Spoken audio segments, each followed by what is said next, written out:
he said that it was overall the structure was good, but I need to work on my tonality.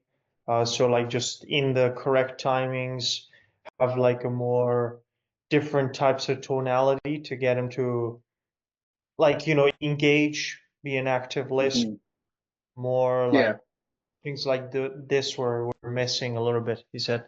So, yeah. It's one of the well, hardest ones for people to work on. yeah, exactly. If I said, how do you work on and change and improve your tonality? This is a question for everyone. What would you guys do to actually like change tonality on calls? Yeah. It's I don't know if it's like just you want to add emotion when you're saying something like, or like it's emotion, right, a bit, but I don't have specific exercises I'm doing for this, to be honest. Bill, you had something to say? Listen to good calls. I mean, you just said it a while ago. Listen to the top producers. How are they? What's the tonality? How do they change when they're going from one mode to the next? Like you've got to be different. You've got to talk at a different rate when you're going for the close, I would think. Uh, a lot of it is NLP, like neuro linguistic programming. You try Hmm. to imitate kind of or monitor the way they're talking, their tonality, their cadence, so to speak. I think that helps a lot. It makes people think you're like them. That helps a bit for sure. That definitely helps. Anyone else? Any ideas? Because that's a good way to learn what tonality to have, I'd say, Bill. But how do I, let's like, okay, I know what tonality to have, but how do I make myself have it without being like a stiff robot that's trying to sound like something I'm not? How do I make that Practice, natural? practice. Practice, for sure, for sure. I Practice is mean, a huge way to everybody do on it. here can record their calls and then let you listen and say, okay, give me some feedback. How did I do here? How did I do there? What can I improve on, etc. Like you said, when you're talking, if you didn't get a job and you applied for it, I would just say to them, thanks for your time.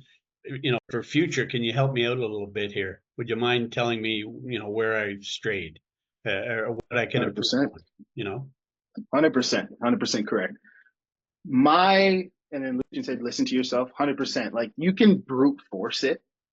Like you can brute force the tonality thing. Just like, okay, I got to sound this way, practice, practice, practice.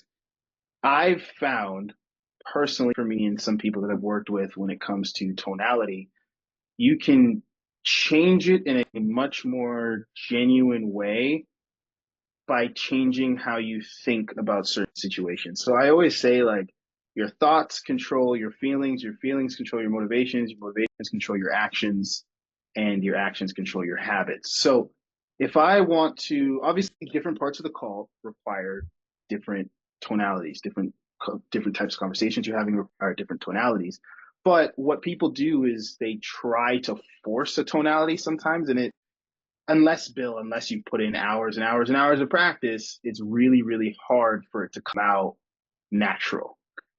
If any of you have watched like Jeremy Minor training, you can see how he has that kind of like tonality that he puts on, and then people try to do it and it doesn't come out well.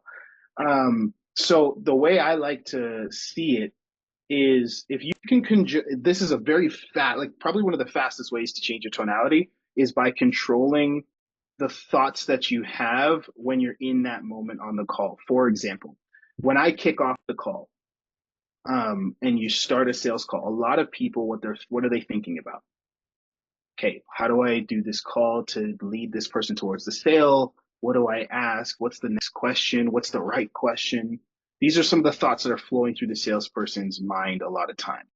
And the reason why you want to have the framework down to a point where you're not thinking about it and it comes out natural is to give space to do this type of mental work that I'm about to talk about, which is instead of thinking about what to say next, instead of thinking about how to get them, like trying to fast forward to the end of the sale, how do I gear this situation to result in a sale?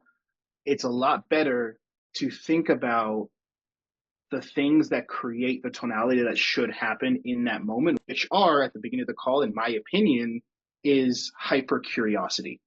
The only thing you should be thinking about at the beginning of a call is How can I help this person? I'm super curious about this person. I want to fully understand what's going on. I want to understand your problem. I want to understand your goals. I want to understand so that I can help.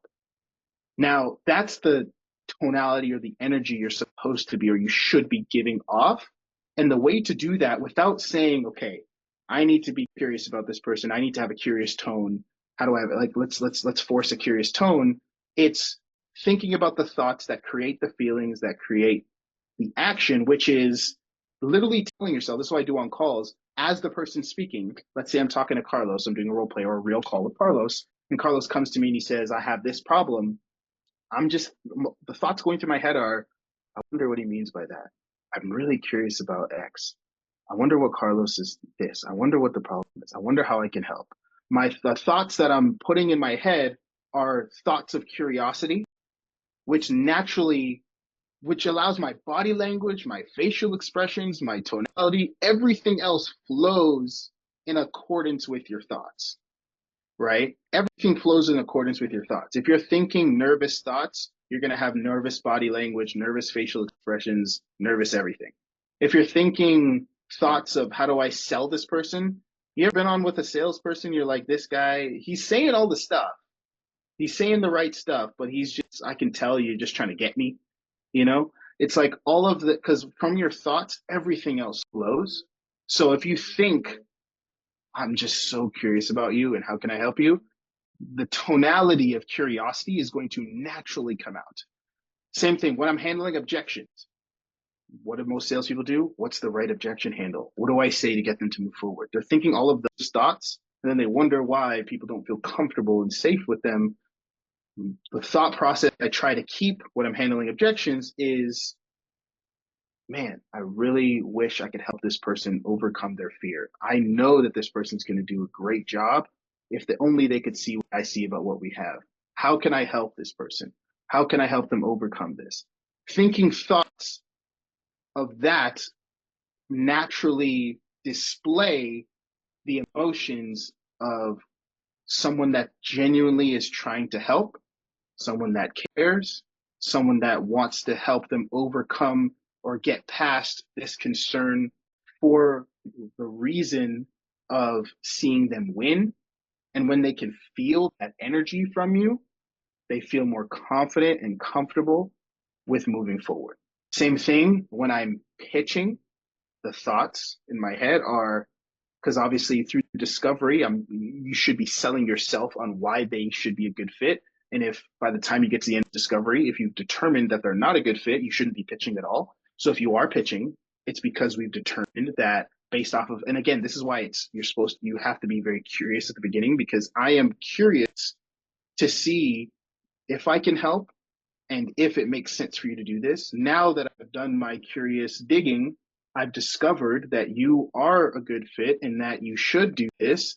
So now my energy switches from hyper curiosity to conviction, right? So my mind is now focused on, man, I know this person's going to crush. I'm excited to help them. I'm excited for what's next for them. I know they're going to be able to do this. I know they're going to be able to get results.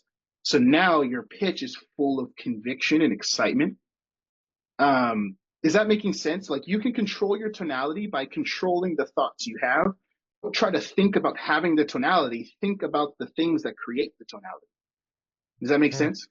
Yeah. Makes sense. Because when you're sitting there being like, I gotta be caring right now. I gotta sound caring. How do I sound caring? Guarantee you're gonna sound like a robot. It's gonna like people. We all have this like internal BS meter. You know what I mean? It's like I don't know, just something about this guy. Something off. But when it's flowing from the heart, because your thoughts are literally on the things that create it, it's like taking it one step further back to create it from the root up, rather than trying to like control from your facial expressions out. It's like instead of being like, okay, I gotta have a relaxed body language, I gotta have certain facial expressions. Okay, smile, like you know what I mean?